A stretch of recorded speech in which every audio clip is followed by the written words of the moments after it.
Let me just start with you, Senator Koran, if I could.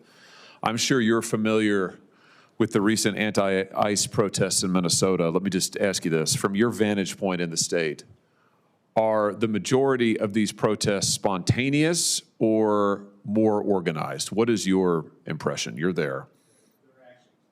Sorry, Mr. Chair. They're highly organized and coordinated. What evidence of that? What data? What signs have you observed that would indicate some level of coordination?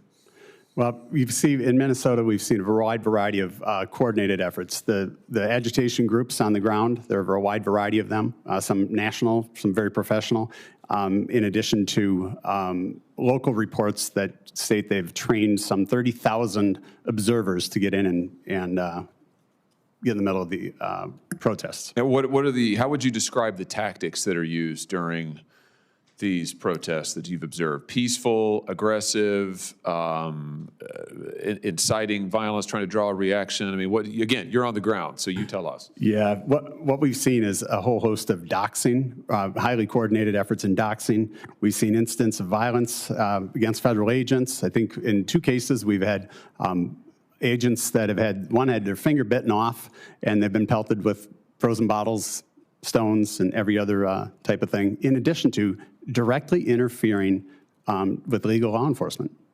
Let me ask you this. Have you seen any evidence that state officials are cooperating or coordinating with these efforts in any manner? Yes, we've seen there are a variety of state officials, elected officials that represent the Minneapolis area that have gotten involved. Some are on the chat box, the chats out there.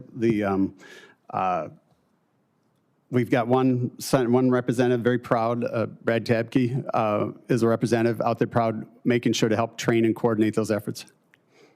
Mr. Rimmer, can I just turn to you?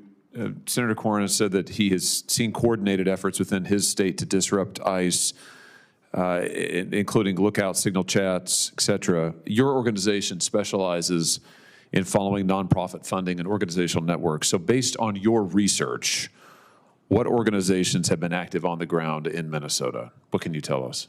Thank you, Mr. Chair. Yes, we have tracked over $60 million, according to the latest 990 disclosures, to approximately 14 groups, some of them national, others on the ground. Groups like the ACLU provide the legal defense, as well as facilitate the trainings for some of the tactics that Senator Koran just described. A group named Democracy Forward.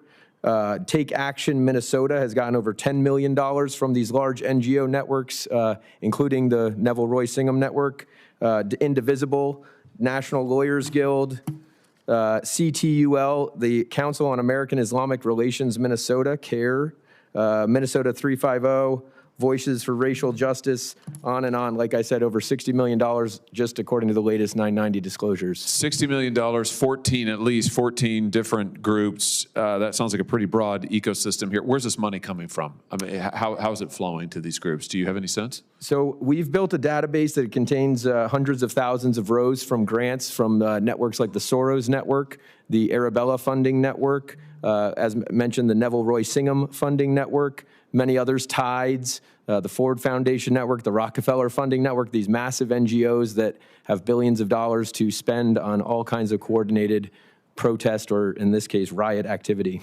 Give us a sense, if you could, of how this money flows to the ground level. You know, how does it get from these various donors and come down to ground level and start funding protests and other violent activity? It comes in the form of a check, a 6-figure check. That'll come from whether it's the Open Society or the Tides groups, the Singum groups.